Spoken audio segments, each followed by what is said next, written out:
আসসালামু আলাইকুম সুপ্রিয় দর্শক। এখন হচ্ছে কাঁঠালের অসিজন বলা যায়, মানে সিজন শেষের দিকে।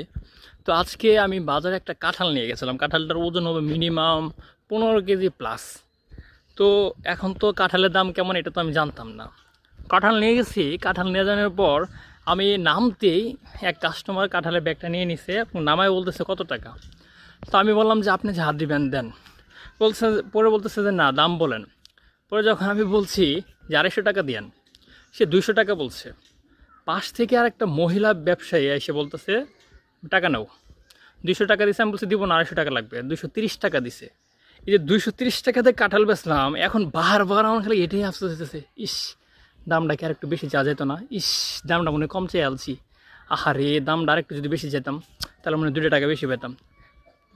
মানে এটা আমার কুরে কুরে খাচ্ছে, আবার মনে হয় নিজের সান্ত্বনা দিচ্ছি না রিজিক, আসলে রিজিকে যা ছিল তাই পাইছি।